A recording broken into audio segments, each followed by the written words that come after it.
రాష్ట్రం అంతా ఒక ఎత్తు, విశాఖపట్నం ఇంకొక ఎత్తు. నేను ఎప్పుడూ విశాఖపట్నంలో చూస్తూ ఉంటాను. నేను అందుకే ఓపెన్గా కూడా ఎన్నోసార్లు చెప్పాను, నేను మెచ్చిన నగరం విశాఖపట్నం, మంచి వాళ్ళు ఉండే నగరం విశాఖపట్నం. మంచి వాళ్ళు అందరూ ఉన్నారు కానీ మంచిలో ఎక్కువ మంది మంచి వాళ్ళు ఉండే నగరం విశాఖపట్నం. ఒక్క ఉద్దు అంత మునుపు కూడా ఎప్పుడూ తెలుగుదేశం పార్టీకి కంచు కోట. ఉద్దులో జరిగిన సంఘటన చూస్తే ఆ తర్వాత ఏ ఎన్నికలు పెట్టినా తెలుగుదేశం పార్టీ జెండా తప్ప, సైకిల్ తప్ప వేరే ఏది కనపడదు మీకు. అలాంటి బ్రహ్మాండమైన ప్రాంతం.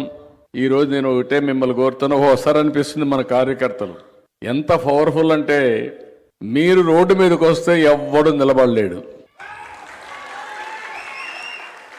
అప్పుడప్పుడు నేను అధికారంలోకి వచ్చిన తర్వాత ఏదో రాష్ట్రాన్ని బాగు చేసేయాలని రాత్రింబగళ్ళు ఒక అబ్సెషన్తో పనిచేయడం మొదలుపెట్టినప్పుడు మీలో అలకొస్తుంది. అలకు వచ్చినప్పుడు కాడి పడేస్తారు. మీరు ఎక్కడికి పోరు, ఏ జెండా పట్టుకోరు, ఎవరికి ఓటేయరు, కానీ అలగతారు. అలకే ప్రమాదం. అందుకనే ఇప్పుడు నేను ఒకటి అనుకున్నాను, ఇంకా భవిష్యత్తులో మీరు అలిగే పరిస్థితి రాదు, మనం ఓడిపోయే పరిస్థితి కూడా రాదు.